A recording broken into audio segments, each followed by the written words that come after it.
Hey, everybody, this is Bobby. Hey, this is Brian. This is Paul.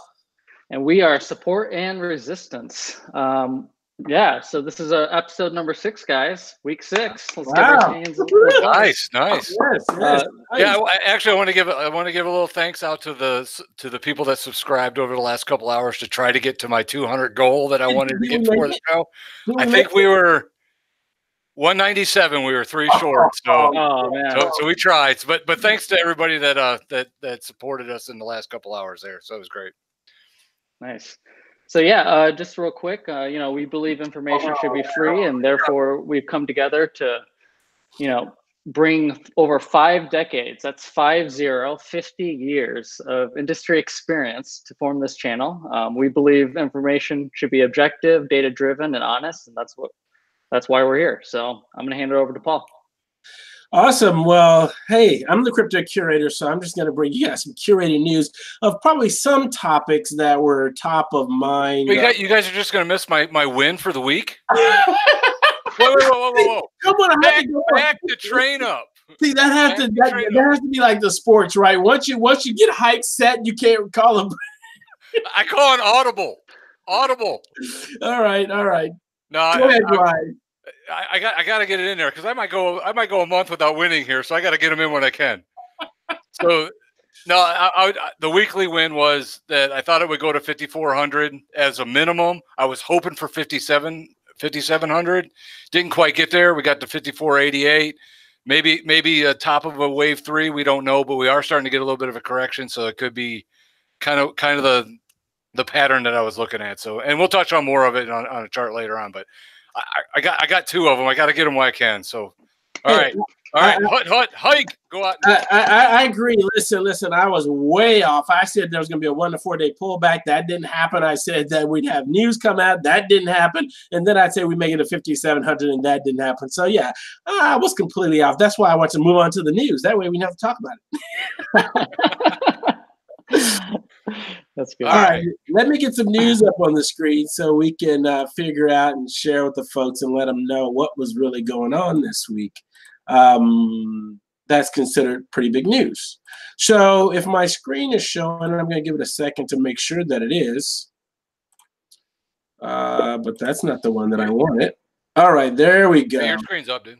It's up. Perfect. Yeah, I wanted to click on a different one. So here's the thing. Bitcoin network has surpassed 400 million transactions. This is a pretty big deal, right? Because these transactions, it used to be back in the day, we tracked this a lot. And the reason why we tracked it is seeing that there was a correlation between the transactions that happened on the Bitcoin network and the price. And normally the transactions led the price. So we can assume, and it's bad to assume, that with these transactions increasing, we could see price also increase. Now, of course, when this article came out, we were rolling. We were headed toward 5,700. But all of a sudden today, we decided to take a turn in the opposite direction. What does that mean? I'm not exactly sure. I'm sure Brian and Bobby will tell us when they get to the technical analysis portion. The second article I want to bring up to you guys is talking about institutions increased Bitcoin loans by 88%. And that was just before that big pop on August 1st, second time frame. So again, I think this is pretty important and pretty interesting. It says smart money goes long on Bitcoin, and it's not just institutions. Now, if you paid attention today, big news came out that Harvard has actually bought and are holding the tokens from Blockstack.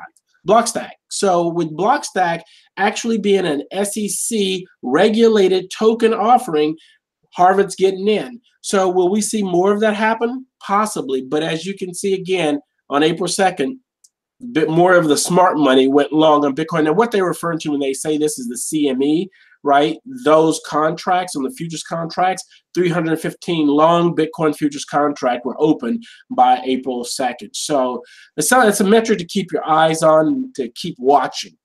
Yeah, because that was an 88% increase from the previous week. Yeah, so that's a very large increase on a week-over-week basis. That's pretty good.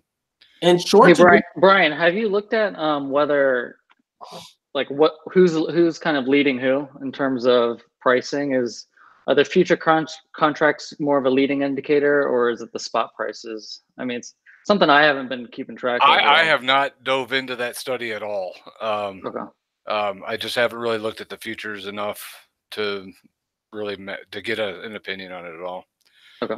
Yeah. What I've heard, since it's cash settled, I really don't really care about it that much because it's not physical.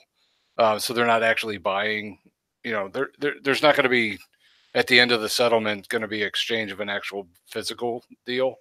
So with it being cash settled, I really haven't taken the time to dive into it.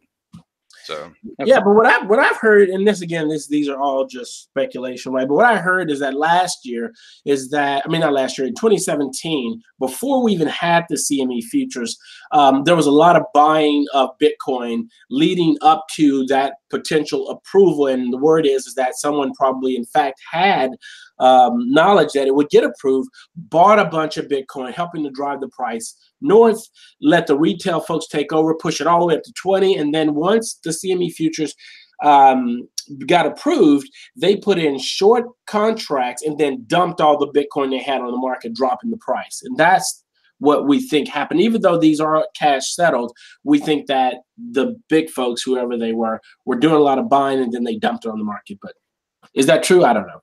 Don't have any proof.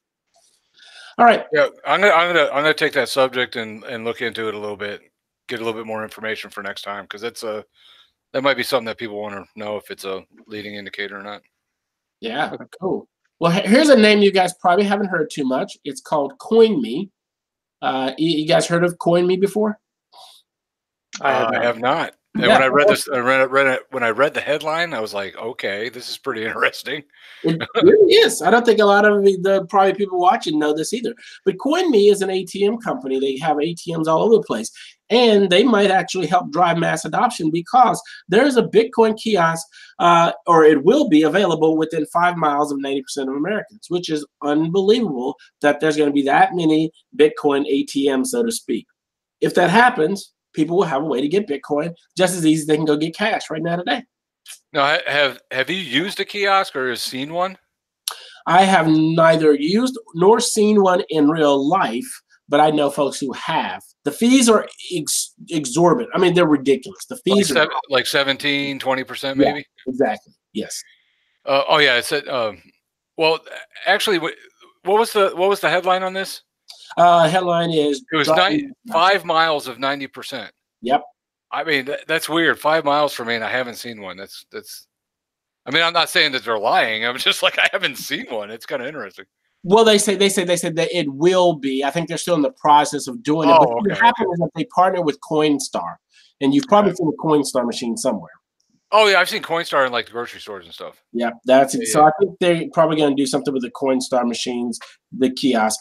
Another thing too about CoinMe, a lot of people don't realize that CoinMe actually did a lot on OTC trading. So if I wanted to move 100,000 Bitcoin, I could go to CoinMe and they would help facilitate that process for me. And without doing it on the open market, there wouldn't be any slippage, and I could then give them $100,000. I mean, give them more than 100,000 if I'm buying 100,000 Bitcoin, and they would give me all the Bitcoin that I needed.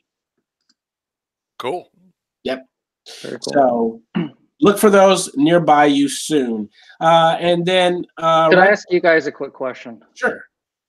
What do you think about adoption? I mean, do you see people really going in and into grocery stores or movie theaters or whatever retail kind of transactions that they might be doing and actually engaging with the cryptocurrency, ATMs to pay for good services for cryptos and to buy cryptos and all that kind of stuff? No, I don't think so. And the reason is that, and again, this has come out, the Token Taxonomy Act they're pushing it again in Congress, but until they do something to where the people will not be taxed for using crypto on daily transactions, I don't know why anyone would even want to use crypto daily transactions. You're going to get taxed on it. Mm-hmm. I don't know. I'm not going to do it. All right. Yeah, no, I guess I guess it's just more of just kind of building the infrastructure, getting ready for the future, I guess. I think so. Yeah. If they pass that law, if legislation gives us the thumbs up on that, I think there'll be a lot more for sure, and that'd be awesome to see. And on the heels of that, this news again, I didn't see a lot of talk on Twitter about it. I haven't seen a lot of people talking about it, but to me, I think it's a big deal. This is just as big as Samsung saying that they're having they're having a wallet on the Samsung S10. Here is Opera, the browser, which I didn't realize. I mean, they got 182 million users worldwide. I actually downloaded on my computer and on my Android phone, blazing fast browser, and it has an Ethereum wallet built into it now. And if you watch the video, this video right here by investinblockchain.com, go there and find this article. This major browser video, when you see how it works, it's amazing. You can actually go to an online retailer store, Amazon, and there's a button there that says buy with like crypto, and you can just buy it right there off of your phone. Same thing if you're buying something in the store, you just scan the code. So if this becomes, to be something, you got 182 million people now exposed to a crypto wallet on their browser. It's pretty powerful. Now, is this just a cell phone browser, or is this a browser desktop you can use anywhere? Desktop and mobile device. Huh. Okay. Yeah. Opera, check it out. It's a fast browser. I was surprised. And it has other features in the browser that I thought was really cool too. Like it has the Messenger chat right there inside the browser. You don't have to Facebook on. It has WhatsApp connected to it, so you don't need WhatsApp. I mean, it's a fancy browser. 118 million people using it. So do we see a little bit of competition with Brave? Yeah. I mean, yes. Why is Brave not doing this? I know. This is what I really like Brave and I use it all the time because of the privacy settings and all of that. This is very interesting. I didn't even know about this at all. Yep. So this is awesome. I'm gonna check it out for sure. Wait, but this is only Android? No, Android or iPhone. Oh, Android or iPhone. Browse on any device. It's the browser that's doing it. So they've done it in the browser. So if I were to go to Amazon myself, just on my normal Brave browser or whatever I'm using, yep, I wouldn't have the crypto option to cash out on in Amazon. I don't think you will. But I have to look into it some more. I don't know to that level because it's not fully baked in yet. But I think once it gets fully baked in, you'll be able to go to any website and be able to pay with crypto, I'm assuming. Got it. Okay. And again, I think the infrastructure is still being built. So once everything gets built out, then it'll all work right. Did they say anything? What cryptocurrencies are in there? Just Ethereum. So that photo right there, that's on the video. It says it just shows ETH. Okay. So I think that's the only one that they're working with right now. Eventually, they're going to probably build others in, but right now it's just ETH. Okay. And at the bottom, it says Opera currently holds roughly 3% of the browser market share. While this is not much, in combination with the growth of the Brave browser, it bodes well for those looking to enter the Web 3.0 era. Yeah, I mean, the first thing I thought about was Brave when you brought this up. I'm like, yep. Huh. Okay. Yep. And another thing is that browser has a built-in VPN, so you don't need another VPN. It has a built-in VPN right there to the browser. So it's a heavy browser. I was surprised to see that it had so much functionality. Yeah. You know what'll make Brave better? Yeah. Yep. Competition, baby. I love it. Yeah. That's right. It's true. And then last but not least, we'll just talk about this a little bit. I know that this was a question that was sort of brought up to, I think it was Brian. And I've told people this before. Love, hate Ripple, but I'm sorry, but they're just executing on all fronts. If you go through this article's on the XRP community blog. If your computer will even go there, if you hate Ripple, it probably doesn't. Yeah. If you just hate Ripple, your computer can't even go there. Just so, that's awesome. But the reality is look at their timeline. May of 2018, look at all the things they've done. November 2018, February 2019, March of 2019. I mean, they are executing in the gaming industry with the banks. Yeah, what my buddy Josh asked me was, is there anyone else in the space that are doing in comparison what Ripple is doing? He was asking me that, and I really didn't know. That's why I wanted to throw it out here. I mean, I know they're doing a bunch, but I didn't know if there's other companies that were even doing anything in comparison. So Stellar. I mean, Stellar's kind of, you know, they're starting to pick up some steam in terms of that whole, you know, remittance business, right? Yeah, but the thing that we were talking about before we even got on here was the gaming industry. Is Right. Stellar getting into that like Ripple is or not? Or Not- maybe they will. I don't know. Yeah. I don't think they are right now, but again, I will probably echo and say, you know, look at what they did with Worldwide. I mean, you got Worldwide that's partnering with IBM and Stellar, and the things that IBM is doing with Stellar, you know, again, but it's funny. Jed McCaleb is part of both of those organizations. He started Ripple and then he went over and started Stellar. But, you know, I don't know. It seems that those two companies are just knocking it out of the ballpark right now as far as execution. So. Oh yeah, no, I really like Stellar. I just didn't know if they were getting into the gaming or not. I don't think they are. I think they will in the future. I mean, when you think of IBM and computers and computer chips, I think at some point they would probably leverage that.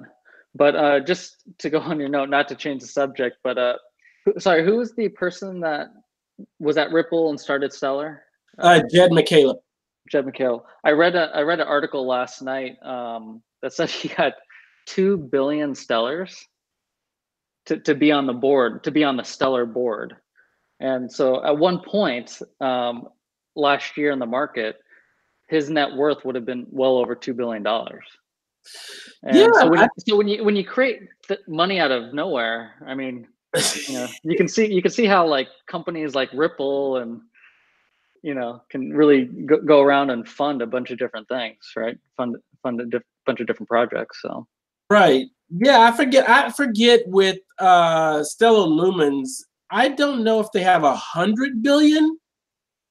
Just like Ripple, I think Ripple has 100 billion. So I think both of them has 100 billion that have been created. I think. I'm not sure. I don't know if you guys know or not. I was looking it up. You can probably look it up. I mean, the foreign market cap, yeah. Yeah, the circulating supply right now on Ripple is 41 billion. What's the outstanding? Hold on. It won't show all the outstanding because they have 60% of it locked up in escrow. Yeah, and the wait, hold on. Stellar is at 19 billion, compared to the 41 billion that's in circulating. Gotcha. Yeah, the outstanding max supply for XRP is the 100 billion. 100 billion. And then Stellar is at it doesn't say. It doesn't have a number, so maybe there isn't a fixed number. I don't know. Yeah, I think there is a fixed number for Stellar. It's just not shown on the site, so I don't know. Yeah, it's just not showing on the site how many it is. Oh, the total supply is 104 billion. There you go. For XLM. That's it. Yep. There you go. Yeah, so I mean, if he's got 2 billion, it's a lot.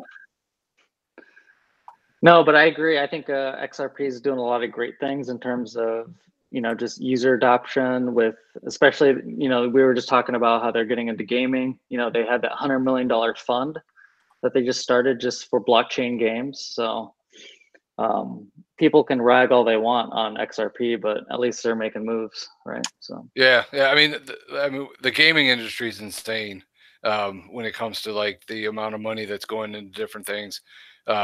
We talked about before, Philadelphia was putting in an esports arena.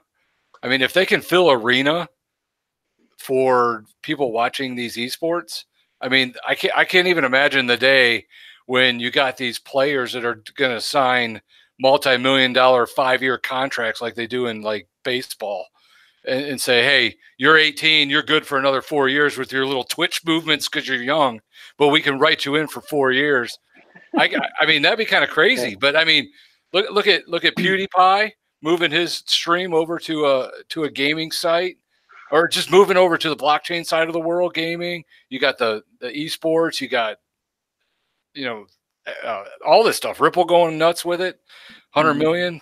And I mean, I don't know. It's crazy to me. I mean, it just blows my mind. It does. And to think in 10 years, all this stuff is just materialized from one white paper called the Bitcoin white paper. It's crazy what's been developed as a result of it. That was the genesis. And a thing like Ripple to me is like a double-edged sword, because it's like, I'm in the space because I'm a peaceful anarchist, and I want it to be like a crypto privacy currency, you know, kind of thing. But then you got the other side of it, like they're doing some interesting things, like from an investment standpoint. Like if you want to be an investor in the technology of what's happening in that, off of that white paper you talk about, then you got that other side of the sword. So it's like, I want to be in it for investment purposes, but I really don't like it from an ideological standpoint. So I don't know what to do. I just forget it. I own some, so disclosure, I own a little bit, but not enough to I'm not on the board, put it that way. How you wish you were. Yeah. I'll clean the boardroom. Yes. I'll be the cleaning guy that walks around and picks up the papers. When you say that, you might say, listen, back in the day, and I'm going to age myself, but people don't understand is that back in the day, there were people that used to say if you were a janitor for like Microsoft or AOL, like you were doing well. Like those people made a lot of money. And that's what people don't understand is that, right, let me go clean the border with these people. I mean, it's making a lot of money. You know, the janitor's making $100,000. It's crazy. All right, we're time for shout outs. I think you need to give some shout outs to somebody. All right. You want me to go first? I guess I'll go first since I spoke up. Let me do my screen share here. It's just a get my screen share here. Actually, I bought this last week, and I'm just doing a little shout out to Cool Wallet S. I got my wallet here. I don't know if you can see if I'm on the screen or not. I'm no, you're not on the screen right now because your screen is on the screen. That's all right. It looks just like the one in the picture. But I'll tell you what. This is the first time I've actually bought a wallet like this. That's kind of, you know, like really small. There you go. That's what it looks like. Oh, look at that! He's got one. Both of you guys. Whoa! But I'll tell you what. I really liked it. The interface on the app on the phone, which I have an Android, which it worked really well. I actually did some transferring off of a cold wallet that I have, and I just threw some on it just to test it. It worked like a charm. I like the interface. It's light, durable. I mean, if I drop it in the water, anything like that is I mean, I just really liked it. So I just wanted to kind of, I know they're not giving me anything for this, but you know, if they want, they can send me a couple. Right. But I just wanted to throw that out there that I bought it last week and I'm really pleased with it. So I just wanted to give them a shout out for a pretty decent product. So far so good on what I've had. So I love Brian. I love this wallet, man. I'm gonna have to just so people know too. It's so like Brian said, it's a credit card size, right? And it literally here. I mean, I got mine. I got mine right here. I got mine right here. I keep it in my. I got a little credit card wallet. Yeah. You know, just like I just keep it in my wallet. That's it. Nice. Yeah. And it actually turns on. Yeah. Yep. I'm not gonna show you my balance, but you guys are all cool, man. I'm not part of the cool club. I got to get me a cool wallet S so I can be part of the cool club. No, it's pretty nice. And actually, this little wallet I carry is pretty nice too. But no, I just wanted to give them a shout out. I bought it last week, and I was actually pleased with the product in the crypto space. So I want to give shout outs to things that are actually, you know, working and decent. So, wow, that's awesome, man. All right. So just so you know too, Brian, a good friend of mine, he works in the payments technology area at Chase Bank, actually. So it's like their fintech kind of area, and they experiment with different like payments. And I showed him. He was very skeptical about cryptos. He's still skeptical about cryptos, but I showed him the Cool Wallet because he actually needed me. This is the funny story. So he is getting his house remodeled, and the architect was going to give him a 20% discount if he paid in Bitcoin. Oh wow! Yeah, 20%? So this guy. 20%. And this guy, so my buddy, he doesn't want anything to do with cryptos because he works at Chase and just doesn't want to touch it, didn't want to open up a Coinbase account. So I actually did the transaction for him through my Cool Wallet. I paid the architect, got him the 20% off, and then I'm slowly kind of chipping away and trying to get this guy to move over to cryptos. But he was definitely impressed. So we even went out to the Block Explorer, and I showed him, okay, so this is the address I'm sending the Bitcoins to. You can see currently there are 0 Bitcoins in this wallet. As soon as I push send here, in about 15 minutes, you're going to see a balance in this wallet. And that's going to prove that I sent these coins to your architect. Yeah, so, I think we just found a sponsor for the show. I guarantee you are the first transaction of a renovation of a house that went through that wallet. I guarantee you are. That would be pretty cool. Yeah. That's awesome. Good story, man. Yeah. So I guess, should I just do my shout out since I'm the one talking here? Yeah. So as everybody knows, tax season is finishing up, right? This is your last week. And I utilized cointracker.io.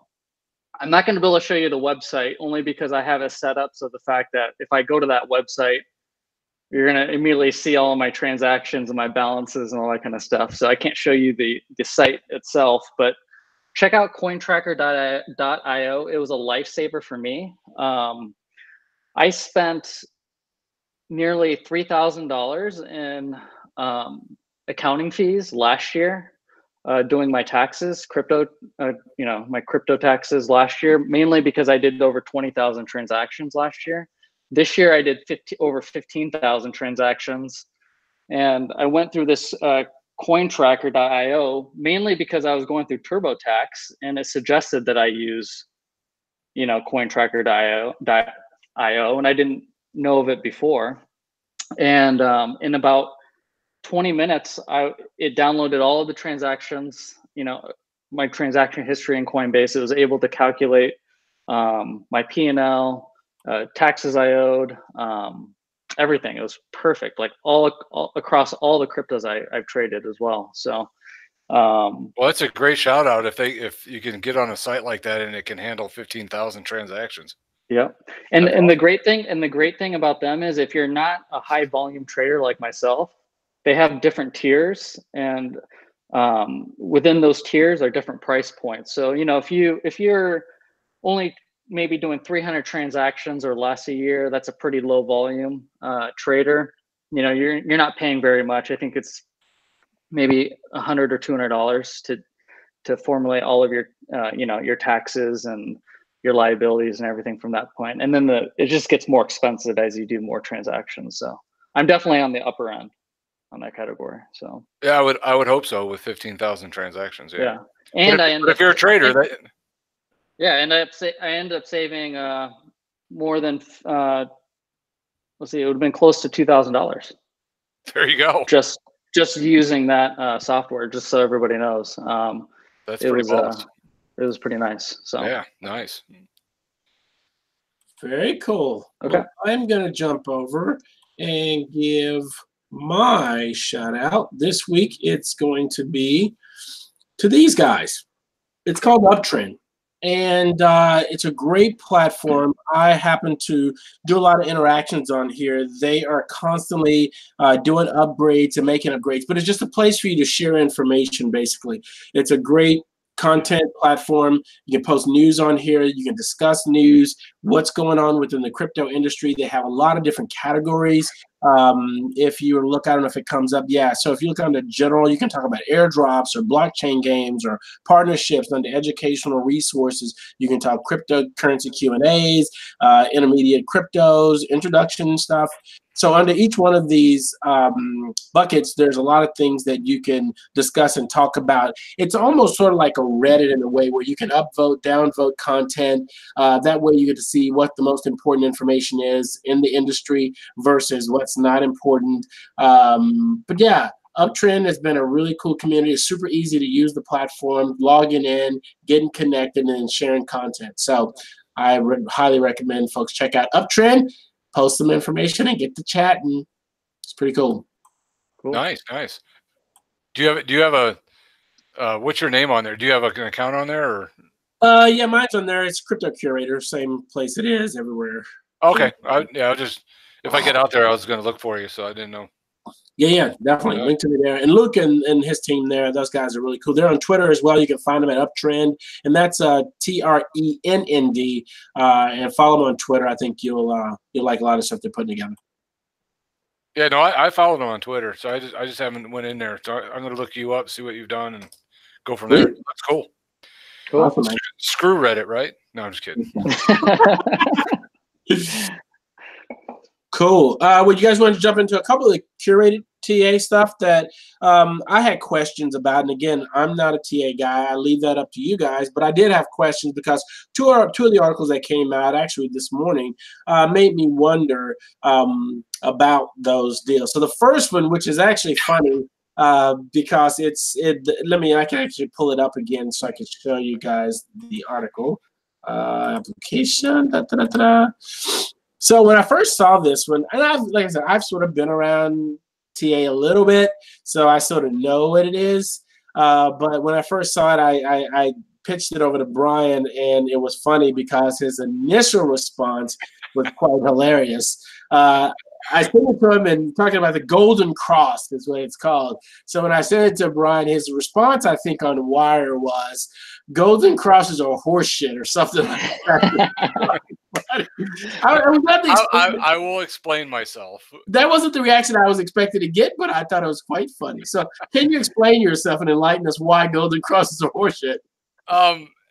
It really comes down to time frame when it comes to the Golden Cross, because I've done a lot of studies over the years, and I pulled up one.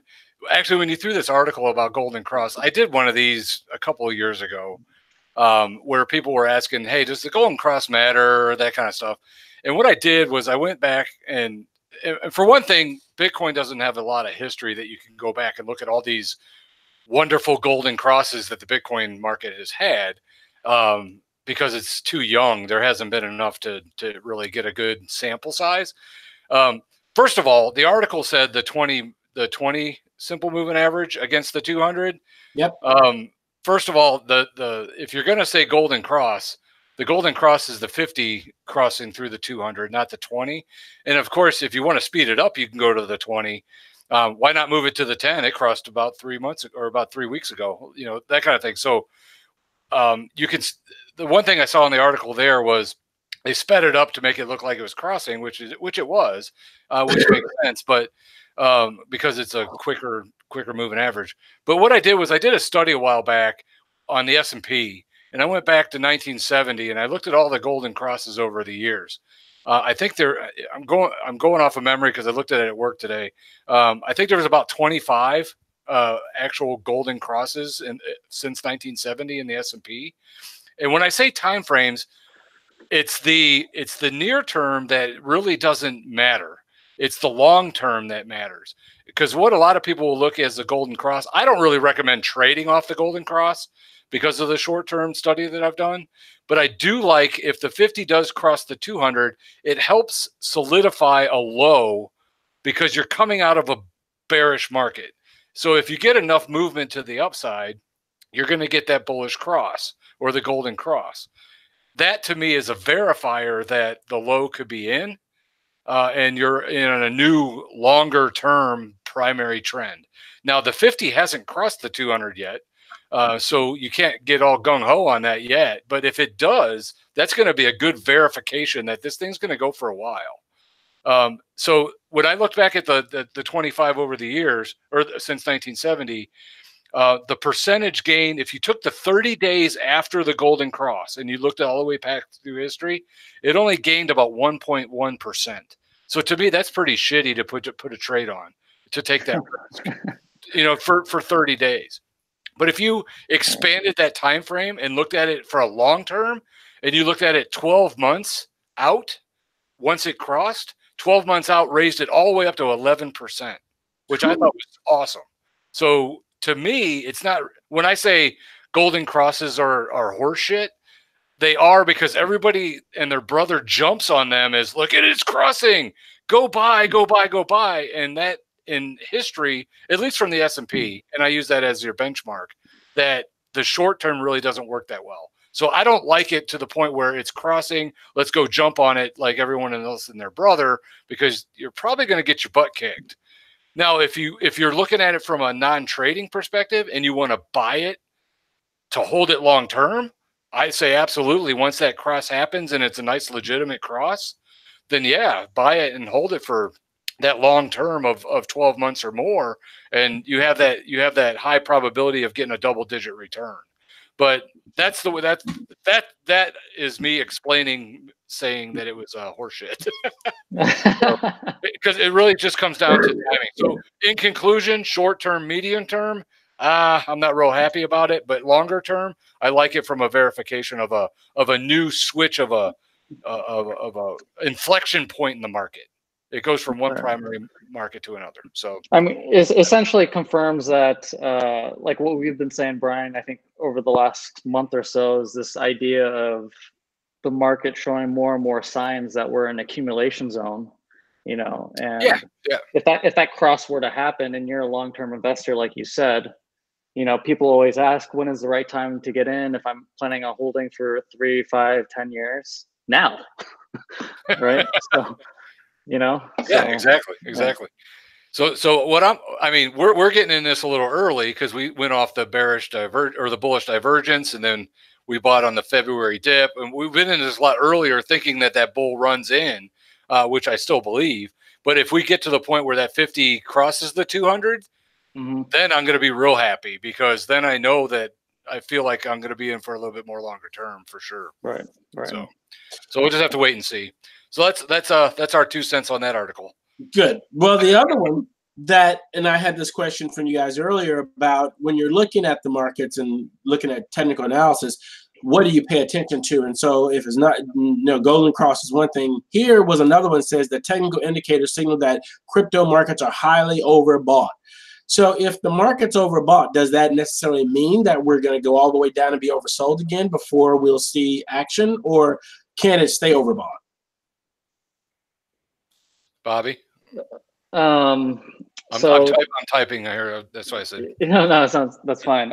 So markets can definitely can remain in overbought territory for a significant period of time. If you look back at 2017, 2016, 2017 in Bitcoin, you're going to see areas of the RSI that were overbought for well over four weeks, 6 weeks in a row. And before, it dipped down below the 70 line. And the whole idea that, we have to go back to oversold territory to see action again isn't, primarily true. Now, it also depends on what kind of trader you are and what kind of time frames you're looking at. So this was so if we go back to our last week's show, I was showing a lot of charts that were on the 2-hour time frame, and like I said before, I take 30% of my portfolio and I day trade that, or I not necessarily day trade, but I definitely recycle those holdings a lot more frequently than the 70%. The 70% I kind of sit on a shelf, and it's more kind of long term. And so when I'm looking at the 2-hour charts and you're looking at the indicators, I mean, they're like this.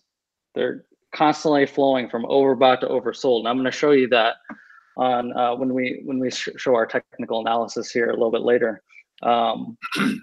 But if you're looking at the daily time frame as an example, or the weekly time frame, yeah, I mean, RSI got overbought. I sent out a tweet literally during the Bitcoin pump when it crossed over 5,350, and I sent out a tweet and said, look, don't be afraid to take a little bit of profits, especially if you're a trader in this market. RSI is well over 80. I'm not a buyer of Bitcoin when RSI is that high, personally. I am going to wait for the RSI and other indicators like stochastic and other things to kind of retrace back to, more neutral levels.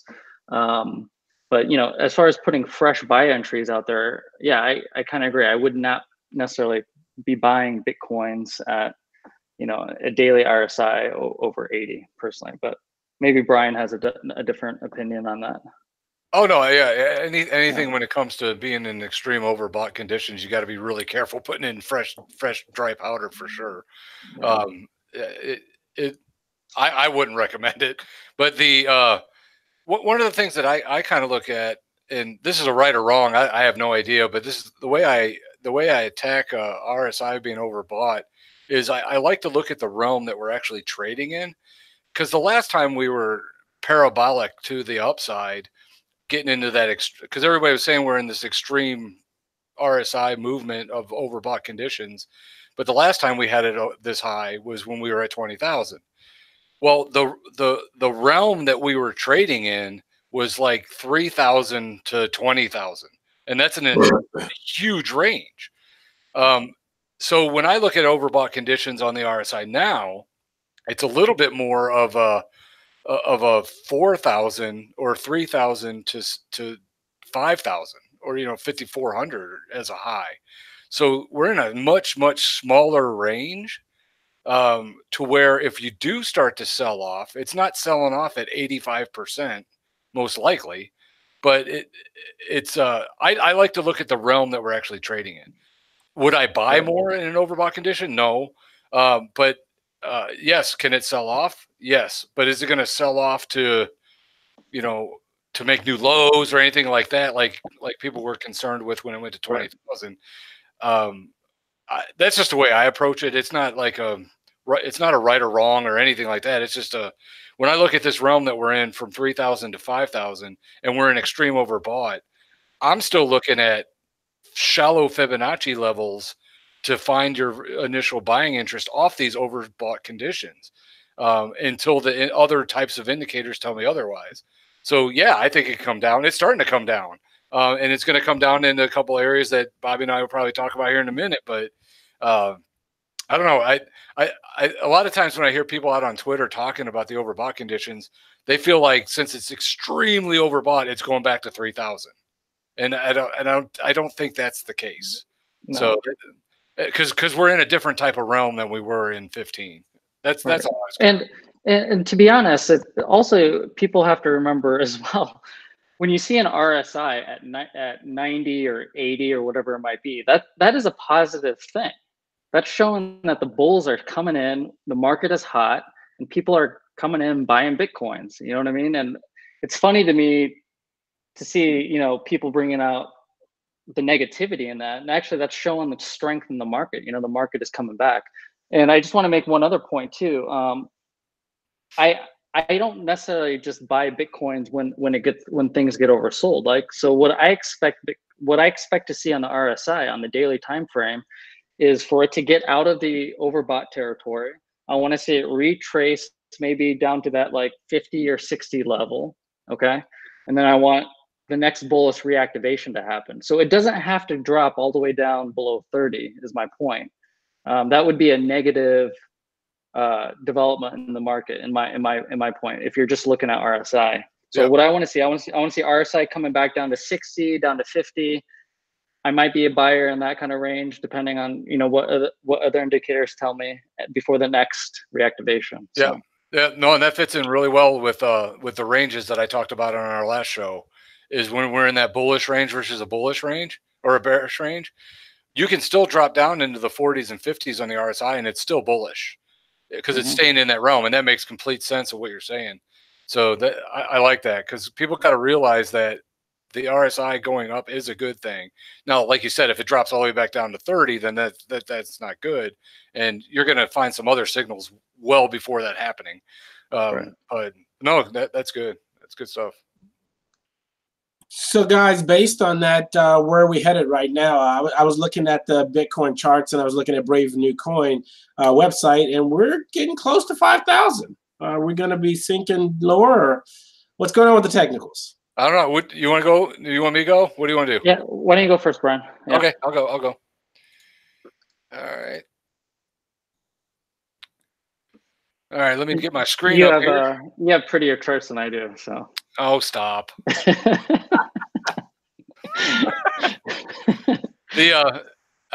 Actually, I'm still kind of working off the chart that I showed last week, so just so you can get a comparison of or just a kind of a continuation of what I'm looking at. All right, let's see here.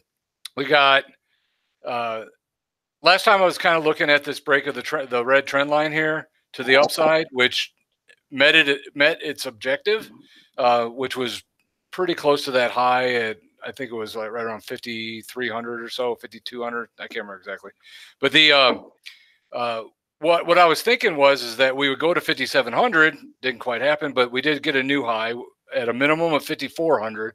That's what I was actually calling for, which is good. But then we're starting to get this sell off. So now where do we look? I don't have the actual RSI lines on here, but you were just talking about it coming out of the overbought conditions and coming down, which it is, because that's a good selling point. At take profit, like you said. If you're trading this on the near term like this, definitely take profit and look for the next support level. So where is the next support level? Well, actually, I still think we're in this realm between the orange 233 exponential moving average and the 377 exponential moving average is the blue line. So the actual 233, the support's at 48.22 and change, where the actual orange line is right now. What I talked about, shallow Fibonacci levels. One of the levels I'd like to see if we want a continuation of this bullish trend is that 38.2%, which is just above the moving average at 48.65. This area right now is where I think where the buying interest is going to come into the market. So it can get down underneath 5,000. It might not, but if it does, I'm looking for a lot of buying interest in that 48.22 to 48.65 range. One of the reasons is when you look at the RSI, I was talking about the bearish and bullish ranges. Right now, the RSI is coming down out of the overbought conditions, but it can go all the way down into these 40s area in here and still be bullish. So in other words, it could sell off and we could come into this area and then we can get a little bit of a rebound. So one thing I did like to see is it made a new high. But it really didn't show a bearish divergence, not strong enough to where I would be concerned. So that's one of the reasons I kind of like the support at a shallow Fibonacci level.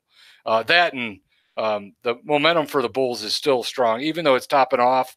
It's got a lot of room before the bears start to take over by any means on the internal trend momentum of the market off the ADX here. But that's a lagging indicator, so we'll have to see where that goes. But I still like it had the resistance here at that moving average. It did pop up, but it popped up enough where I think it got a lot of people all kind of like, all right, time to take some profit, and it brought it down pretty quickly. Bobby was probably one of them, and many other people that followed him. I'm sure you made some good money. I'm sure you made some money on that trade, which is good. See, I'm actually more into the broader market, so I haven't really traded it. I'm still kind of holding it until it gives me signals otherwise. So kind of two different approaches, but not a right or wrong either way. It's just different time frames that you're actually trading. So I'm still looking for support at that moving average. Now I still if this holds this week, if we stay above 48.22, I still think we're going to be heading to 5,700 or beyond. I still like the 6,400 area to be the overall move of this whole area in here, as long as this long-term, not long-term, but this red trend line here, this is my floor that I am watching. I am holding longs until this floor breaks. So as long as this stays above this floor, going off into infinity, I'm holding it. Sorry, where's your floor again? Sorry, I missed it. Actually, that trend line there. Okay. Yeah, the one that started at the low in February, and then in this one, and then moves off into the future here. Okay. Hopefully, is my cursor moving on the screen? Hopefully. Yeah, it is. Yep. So, and then when you look back at this, where we broke back in 2018 to the downside here and made this huge run to the downside, made lows. This trend line here was major support and now a resistance. So I like this whole zone in here off into the future, to where if this does rally up, I probably will sell some if it gets up into this range, unless it's just going gangbusters and parabolic, which I'm not going to hold my breath for that type of condition, because markets don't typically act like that all the time, and I don't think we're going to get parabolic moves every time Bitcoin goes up. So a move like to the downside that we're seeing right now, this is how markets move. I mean, this is how it should work. you know, you get up a little bit, takes profit, and hopefully the support holds and keep the trend going. So, so right now that's where I'm at, 48.22, and then the resistance at that moving average at 53.11. I'm not going to say the 54.88 because it was too much of a wick to really say that that's resistance. So I'm staying at the moving average. So that's where I'm at on it, on the Bitcoin side. So what do you think there, Bobby? No, it makes perfect sense. I'm pretty much with you in terms of supports. I'm a little bit lower, only because you're looking at you're looking at the 200-day. Yeah, that's right. I'm looking at the EMA 200s, and that it actually falls just above that 61.8% retracement that you have there. So, all right. Cool. You want to flip your screen up, or do you want me to stay on? Yeah, I could do that. Sure. Yeah, so we can see it.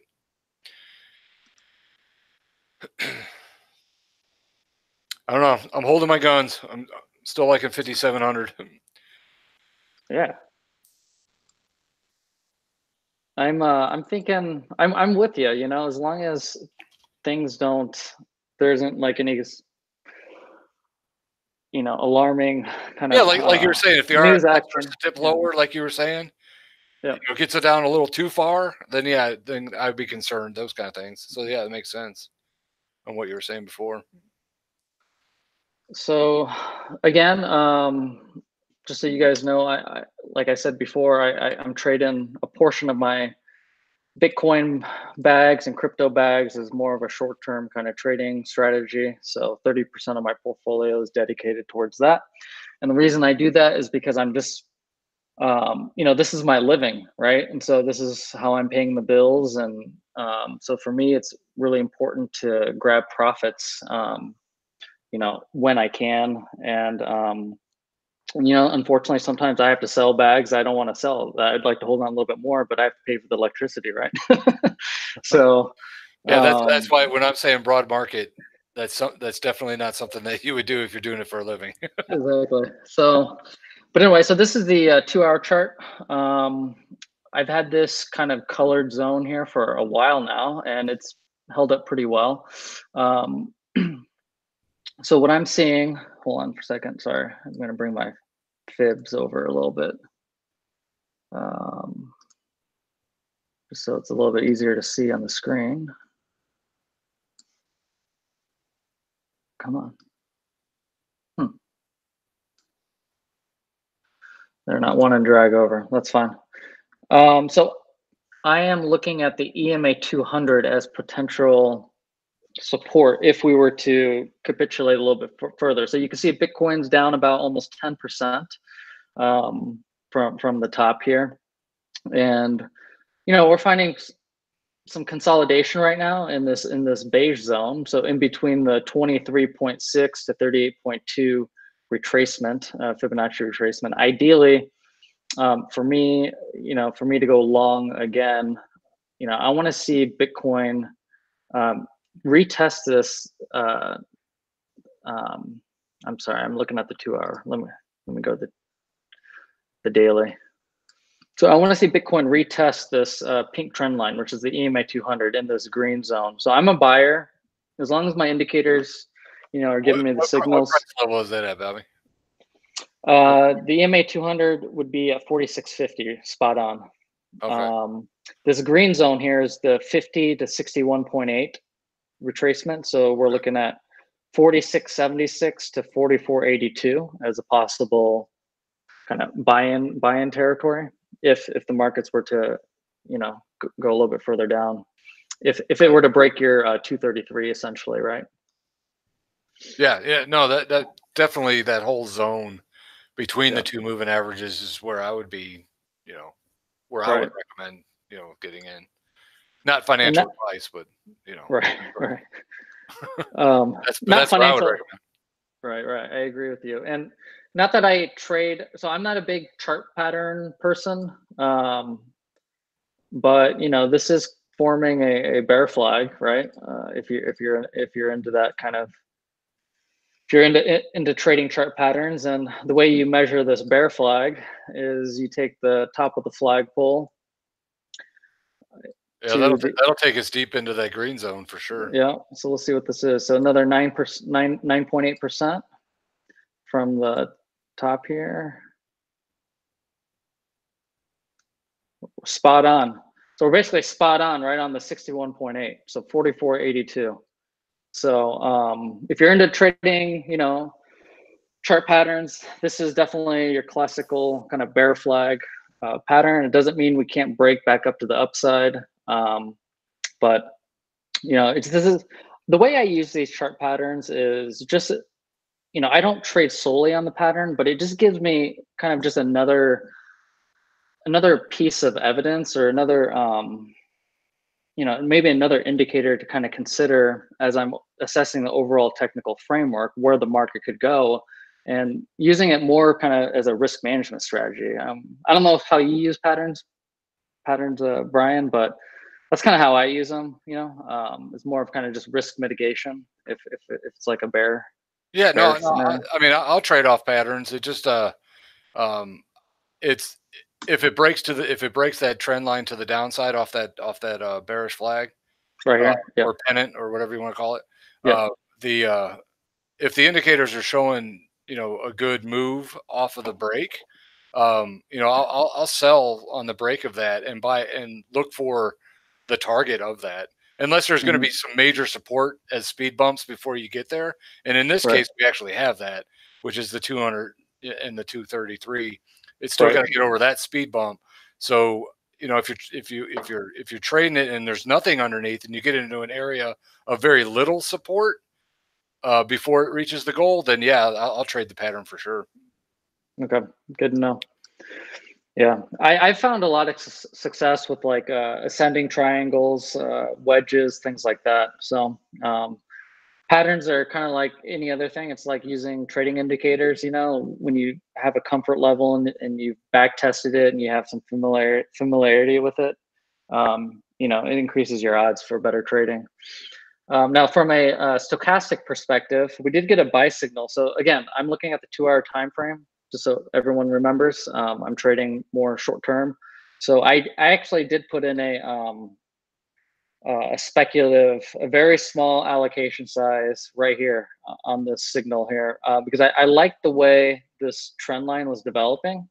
And I wanted to, you know, obviously I have a very tight stop loss on a trade like this. And, you know, I like the fact that on the RSI, we bounced off of near the oversold, and combining that with the kind of a upward, you know, trending price action after this little capitulation that we had here, getting also a buy signal on my stochastic. I did play a very small entry on this target here after selling near the top. So yeah, so it's showing some support for sure. Yeah. So yeah, I mean, it's not a type of trade where you obviously go in 90% of your portfolio, right?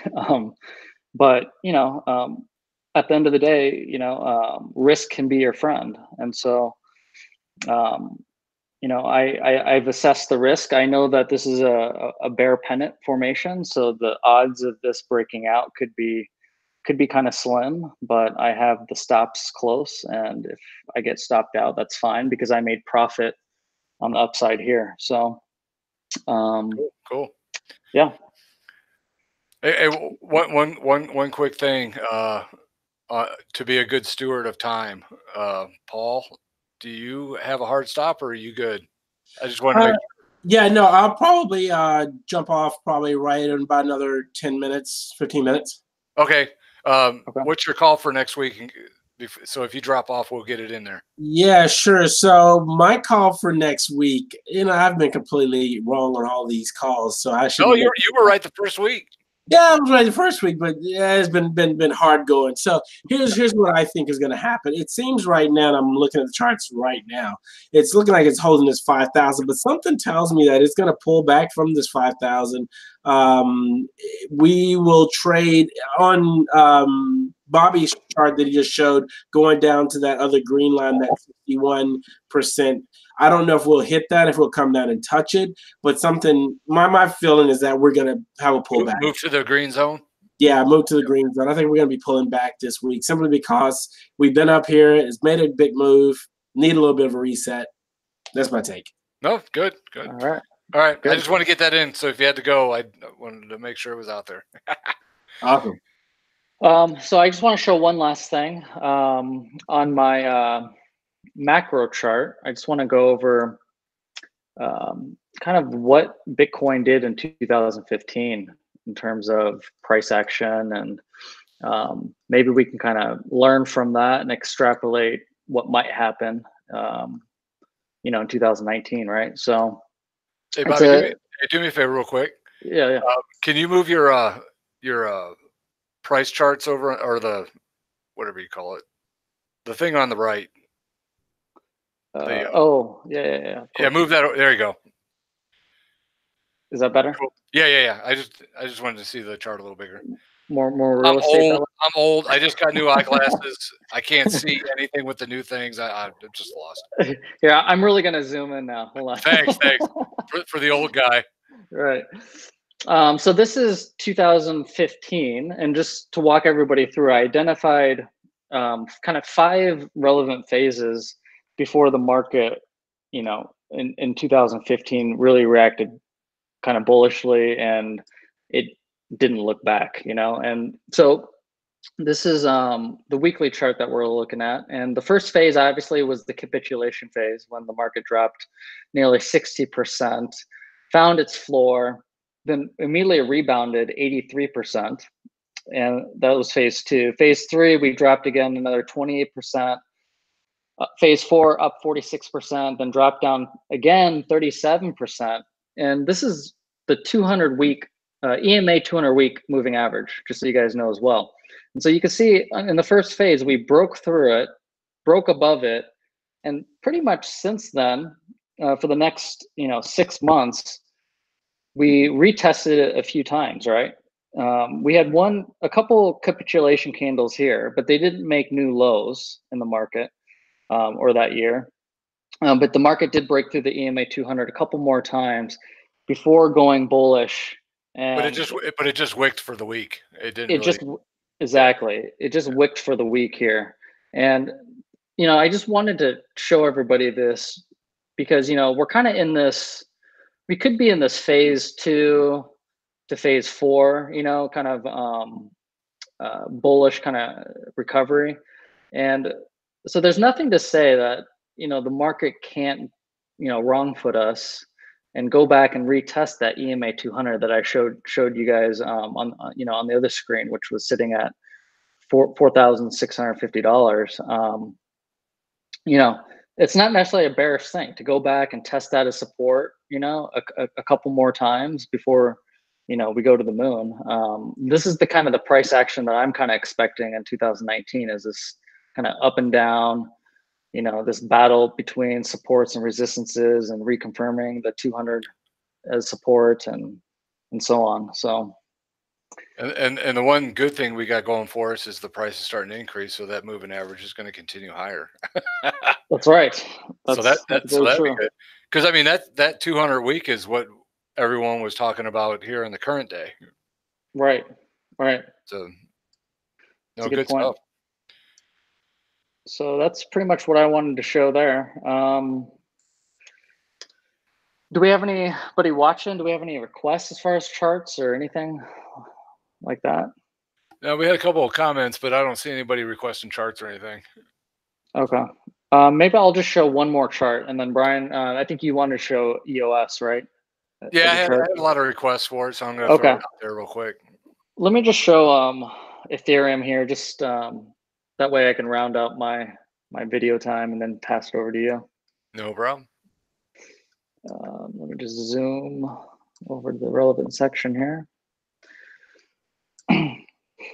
So, everybody's kind of giving Bitcoin a hard time right now, right? As far as, it turning back a little bit. And I think something to keep in mind is, look at some of these altcoins, and Ethereum is a good case here where, right now Ethereum has not moved above and found support on its 200-week moving average. Right now, Ethereum, when you take a 30,000 foot view on it, it has found resistance right at the 200 week or 200 day, I'm sorry, moving average. And so, I think Bitcoin is showing strength actually, despite, the recent turnback that we're seeing. And, when you compare it to the alts, it's clear, right? So for Ethereum, what I want to see is exactly what, in terms of like support and any kind of bullishness is what it's doing right now, which is finding support in these lower fibs. I was kind of hoping I was going to be a buyer kind of in this territory here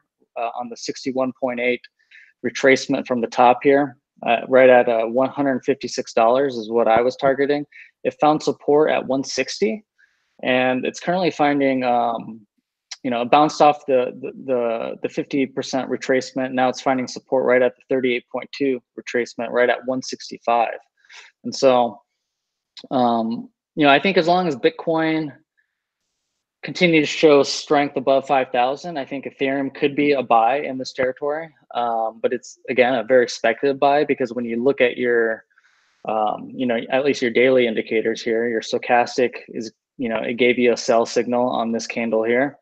Your RSI is now rolling out, gave you a sell signal. And so, the safest bet might be to let the RSI and the stochastic kind of roll back to neutral territory, which would be around that 50 to 60 zone, or let's call it 40 to 60, and kind of see how, the market and Bitcoin reacts at that point, to put in some entries. But as far as, what I'm seeing on the Ethereum chart, I think it's looking pretty good. So cool. No, I like that. I like that support level to be a buyer right. for a trade in there.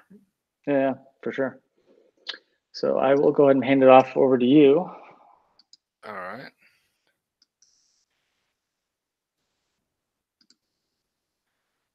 Yeah, I actually did a quick video during the week on this, and people were asking for a little follow up. So since we broke, because I mean, it started. I started getting above that level that I thought it was going to get above, and it started rallying a little bit.